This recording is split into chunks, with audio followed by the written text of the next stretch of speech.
Yo, what is going on, my YouTube people? 2099 back here with another video. And in today's video, we're going to be talking and previewing the 2024 Euros that is coming up in just a bit. And I am honored to be joined by a good friend of mine, Kenta. Kenta, how are you doing, my friend? I'm doing well. I'm doing well. Another big tournament coming up with the Euros. A lot of exciting teams to watch, and I'm not sure. I think this is a really competitive field, and I don't have a clear favorite coming into this, so should be a fun tournament to watch. So there's six groups to be, watching right here, and we're just gonna dive straight in. But before we do that, if you guys are new to the channel, please make sure to smash that subscribe button, like the video as well. It does help the channel quite a lot. If you're join me or Kenta on social media, all of our stuff will be down in the description for you guys to check out. And yeah, make sure to follow, subscribe, all that good stuff.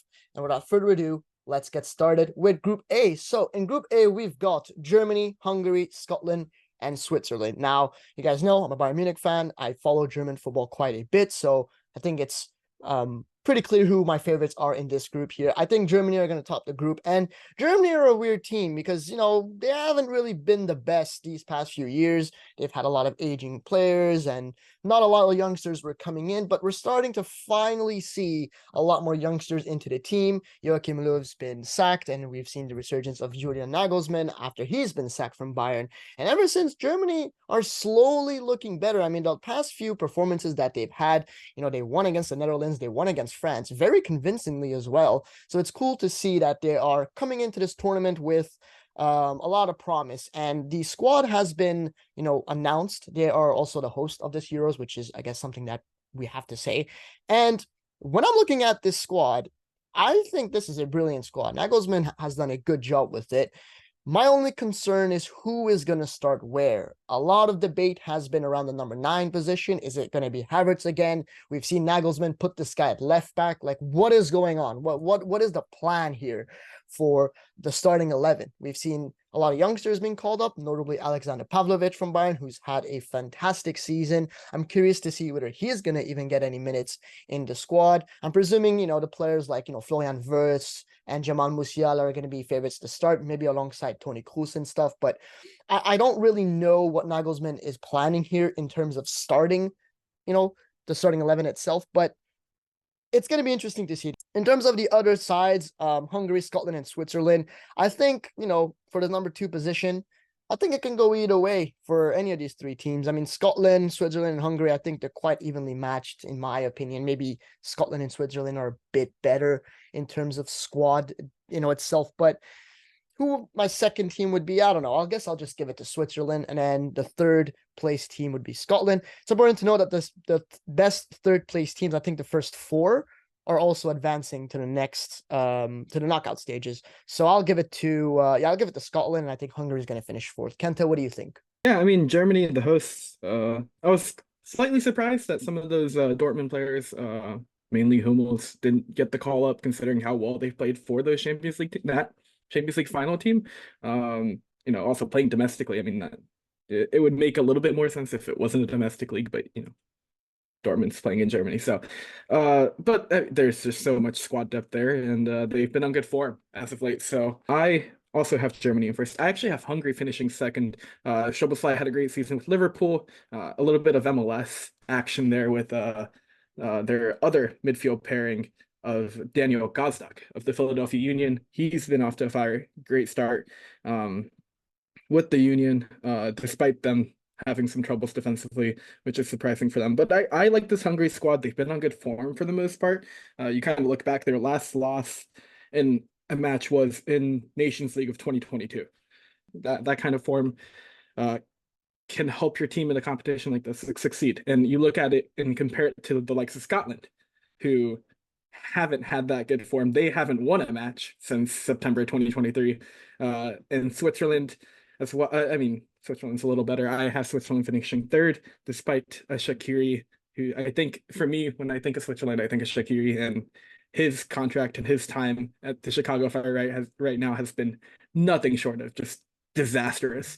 But they still have a lot of squad depth there. And I have them finishing third, which would likely mean that I have Scotland finishing 4th. But very competitive field in Group A. Outside of that, Germany, I think Germany are the clear favorites of the group, and then it's a real toss-up for the rest of the group. So for Group B, we've got Albania, Croatia, Italy, and Spain, which is known for everyone as the group of death at this Euros. So I feel bad for Albania, right? And they don't have a bad national team whatsoever, but when you're coming up against Croatia, Italy, and Spain, no one is really gonna side with you on this one. So listen, this is tough. Spain on one side, right? Similar to Germany, have been struggling in the past few years, but slowly starting to, emerge in some youngsters. We've seen players like Lamine Yamal for Barcelona, which I've talked about in the past, just how good this guy is. I mean, he's younger than me, playing at the highest level, and I'm here recording a video talking about him. That's how insane of a player he is. And yeah, I have no doubt in my mind that, Spain have what it takes to even reach the finals. But they've got other teams like Italy standing in their way. Now, Italy, they're the defending champs, right? And I don't want to stand here and say they've been horrible since then, but they've been pretty inconsistent. Like, I'm looking at their past few results. They do win and then they do lose. So I don't have this sense of like confidence coming from them. I can't say, oh, they're going to be there for sure. Nevertheless, obviously they're still one of the favorites as well. They are playing Albania in their first game, which might be an advantage to them. We're going to see what happens with Italy. I've seen a lot of Italian fans not necessarily happy with the squad selection as well. So I don't know. I don't know what's going on with Italy. We're going to have to wait and see. Croatia, these guys are always amazing, no matter who's in their squad. And out of the three, I'm putting Albania fourth, just for the record. Sorry if there's any Albanian fans watching. I love you guys. But you've been destroyed with this draw. I'll put Spain first. And between Italy and Croatia, should I go with the safe bet and put Italy second? Yeah, I'll do that. Let's put Italy second, Croatia third, and Albania fourth. But like I said, this can really go in anyone's favor here, depending on what actually happens in those matches. What do you think, Kenta? Same as you, I have Spain finishing first and Albania finishing fourth. Spain flew through the Euro qualification window. They were unstoppable pretty much. And they are coming off, I think, a Nations League win in 23. So in terms of international kind of form, they've been on fire. So it's hard for me to not put them first, knowing the quality that they have.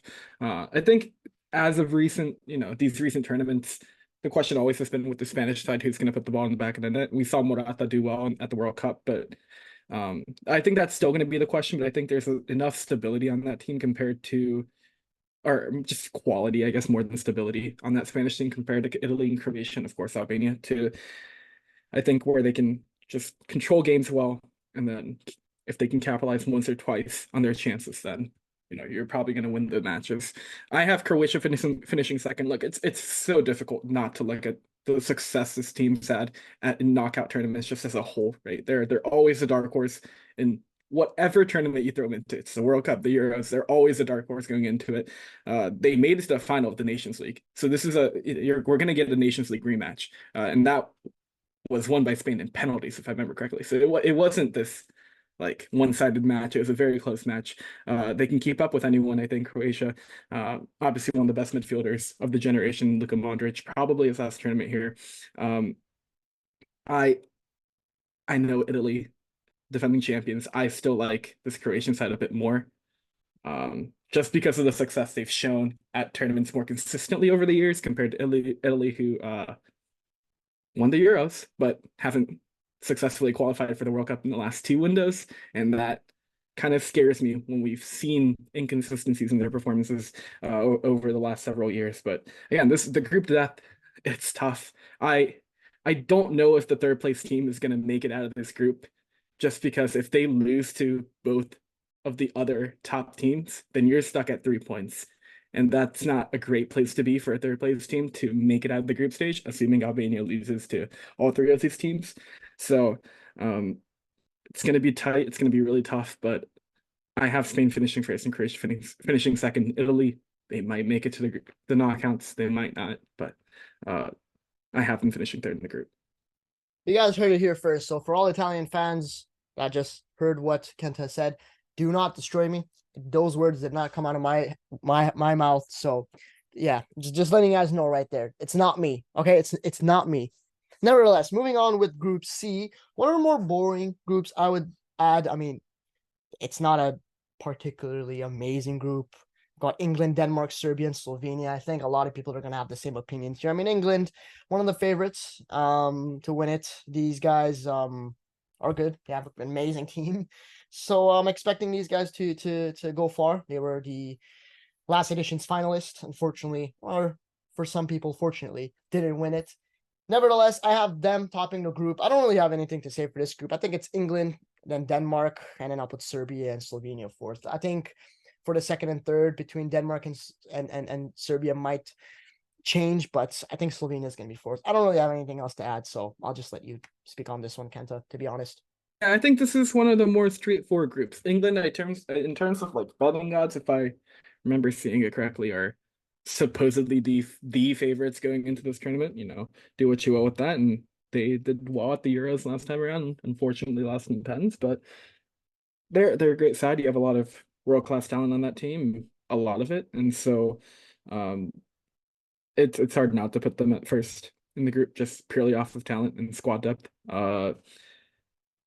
Yeah, Denmark they won the tournament once back in the 90s, I think. Good squad. And I just think they're better than your Serbia and your Slovenia, to where I think they pretty comfortably finished second. I don't see them beating England to top the group, but I think they just have good enough of a squad. And they've played well enough as of late to say that they would likely finish uh in second place. And then Slovenia, I have finishing fourth. I just don't think there's enough quality there compared to the England, or Denmark, and then Serbia. And I think Serbia is good in a lucky stance in the sense that the group isn't the strongest, where if you're able to get 4 points, a win and a draw, you might be sitting really pretty to make it to the knockout groups. But I have them finishing third in the group for now. Yeah, swiftly moving on. Group D, one of the more interesting ones. We got Austria, France, Netherlands, and Poland. France, who are again another favorite for me. I think they, despite them being a little bit out of form, not terribly out of form, just a bit. I think they're still going to easily top this group first. I think the Netherlands are going to finish second as well. The Netherlands have had a brilliant run. They lost to the big teams though. I'll say that. I mean, they lost against France. They lost against Germany just recently. They lost against Croatia and they lost against Italy. So maybe against the bigger sides, they might struggle here. But I think they still, with the quality that they have, I think they still have what it takes to beat Austria and Poland. And then for third and fourth, listen, I am a big fan of Ralph Rangnick, right? Despite what a lot of Bayern fans think about him, I really like him a lot. And he's got this vision with the Austrians. He's done well in the past few games. They beat Germany as well. Yeah, I'll put them third.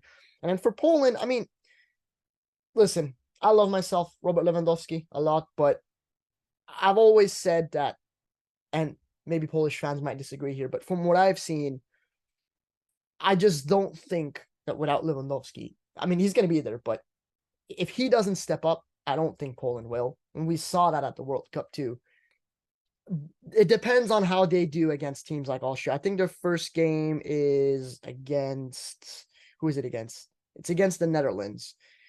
So if they do well in that game, then potentially the table might change, but I'll put them fourth for this one. So sorry, Polish fans. France, the highest, I guess, FIFA rated team in terms, if you go by FIFA rankings coming into this tournament.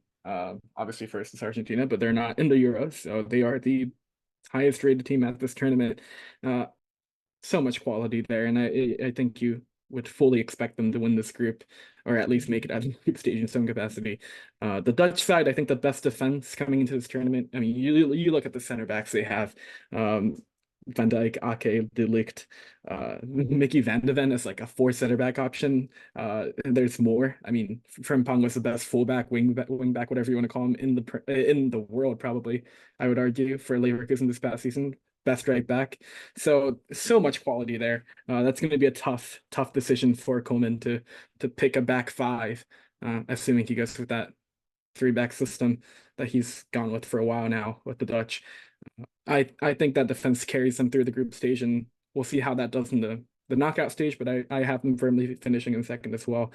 Austria and Poland, as you mentioned, very very similar sides, I think, in terms of quality. Um, I I'm gonna put my eggs in the basket and say that Lewandowski shows up in that head-to-head matchup between Poland and Austria. I think he does just enough to get him over the edge. And if there's a winner between those two matches, they're likely finishing in third in this tournament, in that group at least. So I have Poland finishing third and Austria finishing fourth, but that's really a coin toss on that second match day, whoever wins that match. So um, I think Poland slightly matches up better against Austria than the other way around, which is my main reasoning behind that pick, but um, it could really go either way. Group E, Belgium, Romania, Slovakia, and Ukraine. Another straightforward one for me, in my opinion.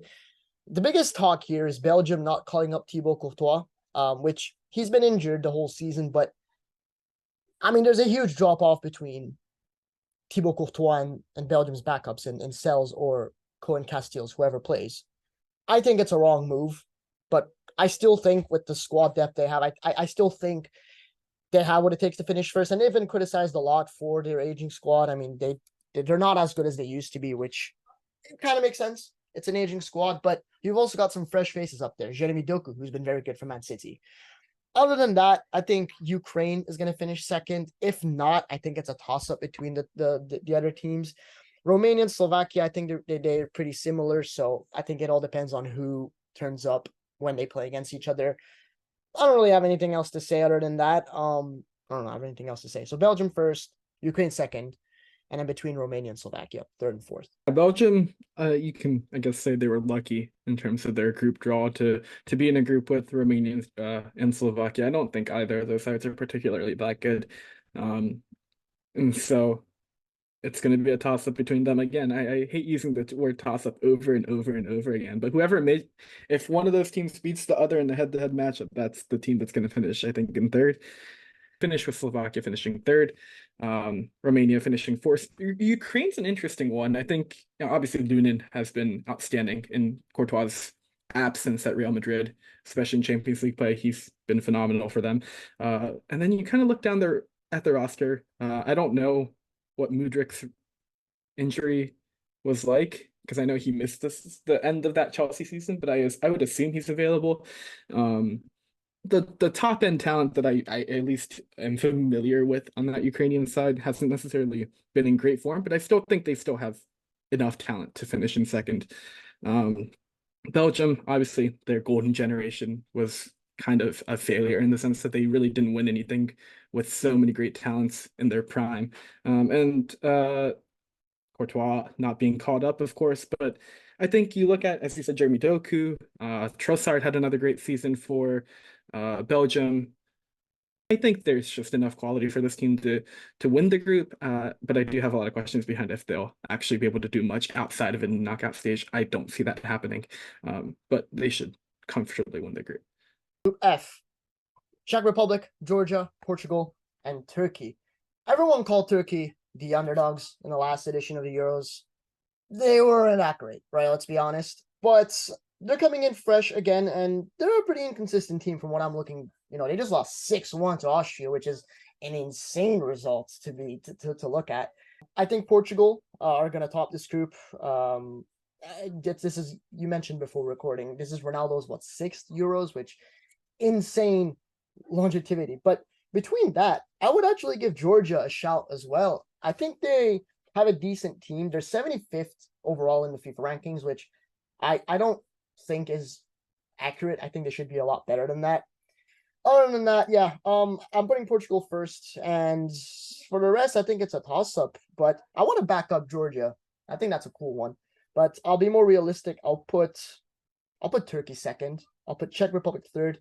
Unfortunately, Georgia. I want you guys to do well though, but I'll put you guys fourth. What do you think?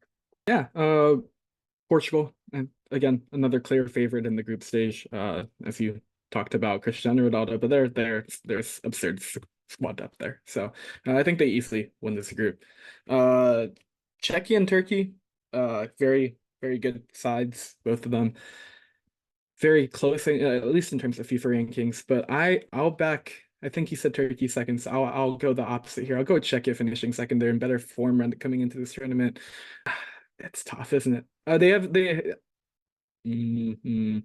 Yeah, I'll finish with Czechia finishing second and Turkey finishing fourth, and Georgia, which I believe this is actually their first appearance in the Euros. I think we were talking about this before the video starting to record. I do think this is their first appearance in the Euros, and they do have the lowest odds of winning this tournament. So if you want to put some money on it, low risk, high reward situation there. But yeah, I think this group is at least in terms of first place and fourth place, pretty obvious. That puts us towards the end of the video. Let's sign off with who do we think is going to be winning this tournament. I'll go first. A little bit of a bias there. I think Germany actually has a shot. Call me crazy. I think they have a shot. If they do play the way they played in their friendlies against France and the Netherlands, they were freaking fantastic, man. I don't know how much that Mats Hummel's exclusion is gonna hurt Nagelsmann, but yeah, I'll back Germany. Why not? And who are they gonna play against? I don't know. I genuinely don't know. It could be any of the top teams. I'll give you the It's coming home. No, I'm kidding. I do not have England winning this tournament, much to the chagrin of the English fans there. I have France. I know they're the boring pick in terms of FIFA rankings, but you kind of look back at they're coming off of World Cup final loss. I think they're going to be a motivated group, but since this is their first like major tournament since that loss to Messi in Qatar in 2022. If you want any sort of redemption right now, like this is a great opportunity to go out into Germany and to say, hey, we're still the top dogs in Europe. We're still one of the top dogs in the world. So I think they make a statement heading into the World Cup in 2026 in the US. I think they get the win. They just kind of steamroll through that knockout stage. So I have France winning the tournament. I also want Kai Havertz to win a trophy so I can, use that as propaganda. It will be amazing to have Kai Havertz trophy pictures. It's always a great opportunity when Kai Havertz plays. We are truly witnessing the next Messi, the next Ronaldo combined, the next Pele. He's truly the best player in the world. Fight me if you think otherwise. No, I'm kidding. But in all seriousness, this has been the preview / predictions of this year's Euros. If you guys have enjoyed the video, please make sure to smash that subscribe button and like the video as well. All of our social will be down in the description. And that's pretty much it. Kenta, is there any ending words? No, just a lot of football coming up shortly. So, buckle up, get excited, just enjoy the time we have here, watching a lot of international football. Thank you so much for being on this video as well. It's a huge honor to have you on the channel. And that's pretty much it from us. And yeah, see you guys in the next one. Peace. Damn, I'm on red alert. How she went up in the dirt.